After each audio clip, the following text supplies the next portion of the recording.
Tavs AutoTV atbalsta elektroauto uzlādes tīkls Eleport, AutoDNA un Goodyear.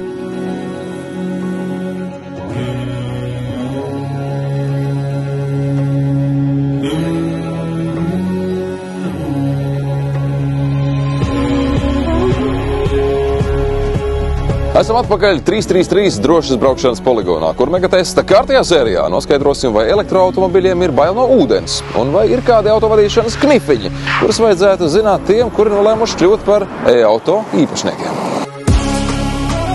Un tā kā mūsu šīs dienas testa brauciena pirmā daļa norit tieši drošas braukšanas poligonā, pēc padoma vērsāmies pie 333 autovadīšanas instruktora Aleksandra Voļska. Vai patiešām varētu būt tā, ka elektroautomobiļa vadīšana sarežģītos ceļa apstākļos būtiski atšķiras no klasiskajiem iekšdedzes spēkratiem?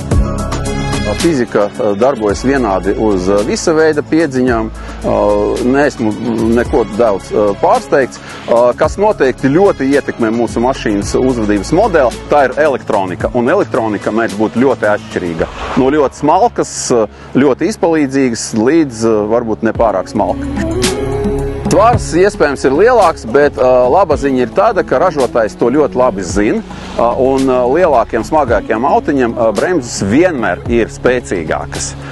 Un inerces spēki ir proporcionāli masai, un drīzāk tomēr ir jārunā par ātrumu, jo inerces spēki ir proporcionāli ātruma kvadrātam. Tātad inerces spēki pieaug ģeometriskā progresija ar ātrumu. Un kur mēs varam noteikti runāt par lielāku masu, kur tas tiešām var patraucēt, tas jā, tā ir ziema, tie ir slidenie ceļi.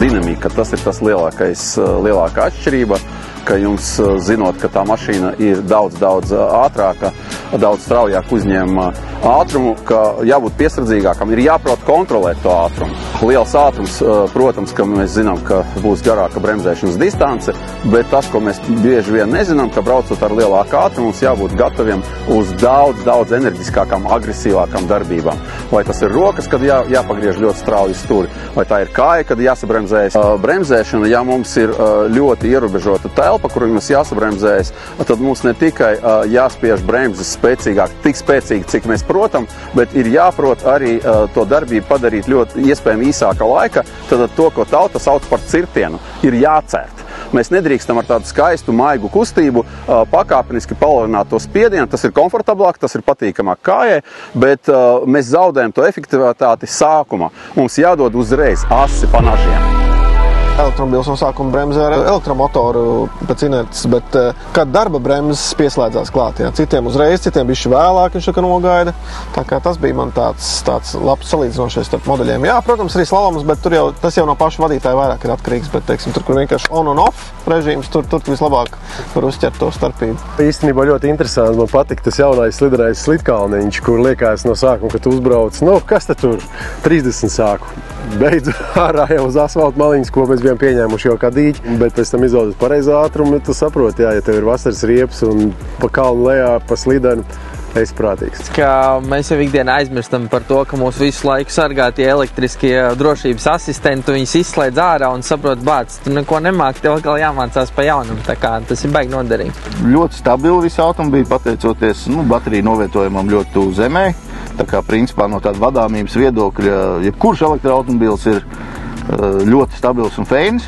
Patika varbūt mazākais no visiem pretendentiem Borns, kā uzvedās čūskiņā, kupras režīmā, pilnīgi jūt, ka tas aizmugurējā daļa nedaudz izslīd un, protams, jaudas ziņā un dinamikas ziņā laikam Mercedes AMG, lai gan tajā pašā laikā ļoti daudz citu automobīļu, Hyundai, Ioniq 6, fantastiski, Audi Q8, fantastiski. Ioniq 6 patīk tas, ka tu vari visu izslēgt ārā un pagāzt kārtīgi. Protams, BMW tur savu latiņu, bet, manuprāt, lielākais pārsteigums, varbūt pat ne pārsteigums, bija Subaru, kurš, mēs zinām, kad iekšdedzes versijās tam ir viss tā simetriskā pilnpiedzīme, un ka viņi elektriskajā versijā nav šo te savu to mojo zaudējuši. Emocionāli man tiešām vislielāko priekšu sagādāja sēdēt blakus, tad, kad bija izsišana, tad, kad izgrieza mašīnu. mašīnas uz slapjās trases.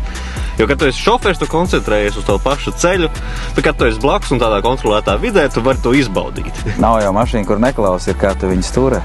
Visas klausa, tikai attiecīgi ir braukšanas stils jāpamaina.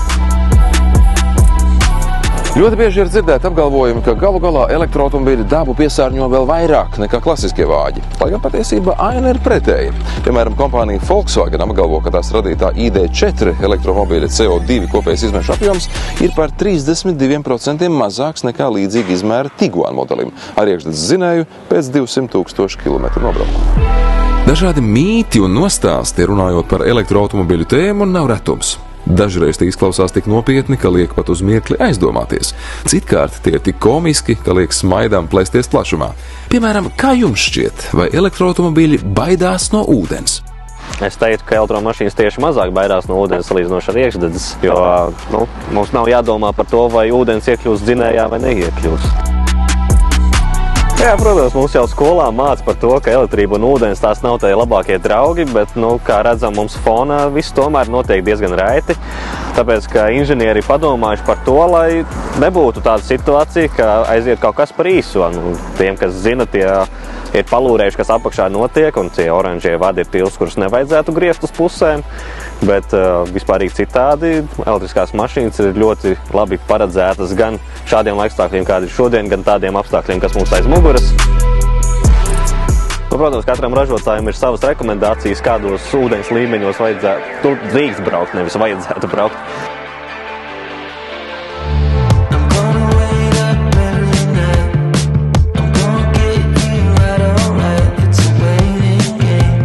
Mūsu testa brauciena pirmā diena strauji tuvojas izskaņai. Pamatusi 333 drošas braukšanas poligonu, mūsu elektrificētā testa automobiļu kolonna uzņēma kursu Sālacgrīvas virzienā.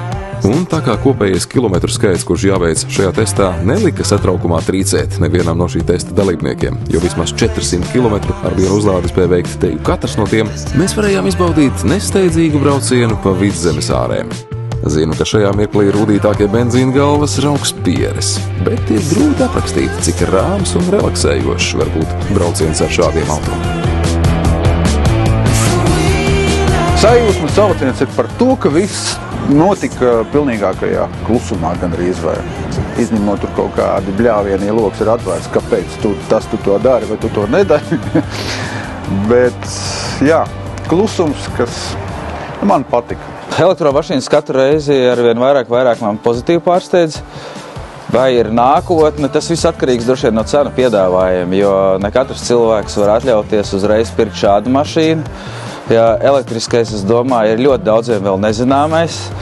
Tagad paejot jau šajam gadam, es redzu, kad ir ar uzlādēm ir uzlabojusies situācija, kad nav, ja tevi draugiem vairāk, kopā jūs braucat vairāk kā 2 mašīnas, tad ir iespēja arī visiem vienlaicīgi uzlādēties, un tas neievilksies uz lielām un garām stundām. Tas, ko tu spēj no šī auto uzreiz saņemt no pirmā pieskāriena pie gāzes pedāļa, tas ir kaut kas fantastisks. Ja iepriekš nav braukts, tad tā noteikti ir neticama pieredze. Dalībnieku mums ir ļoti daudz, 10, un tā starpība starp to, kas mazāk patīk un vislabāk patīk, tā starpība ir tik maza, ka favorītus ir diezgan grūti izvēlēties. Bet pēc tām emocijām, ko mēs vakar guvām dažādās disciplīnās, viens no apspriestākajiem ir Hyundai Ioniq 6.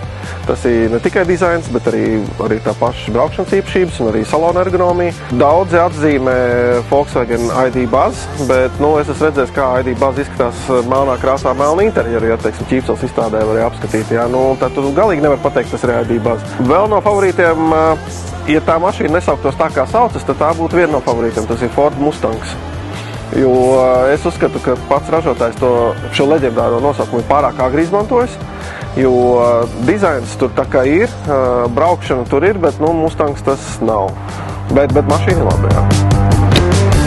Esam sasnieguši mūsu bāzes vietu, kapteiņu ostu Sālacgrīvā. Starp citu, kopš šā gada jūnija tā ir draudzīga elektroauto lietotājiem, jo šeit uzstādīta jauna Eleport uzlādes stacija, kurā vienlaikus var lādēt 4 automašīnas. Bet tā kā laikapstākļi būs nelutīna, šoreiz liksim punktu, lai nākamajā sērijā apkopotu mūsu žūrijas vērtējumus un arī paziņotu labākos no labākajiem. Tavs Auto TV atbalsta elektroauto uzlādes tīkls Eleport, Auto DNA un Goodyear.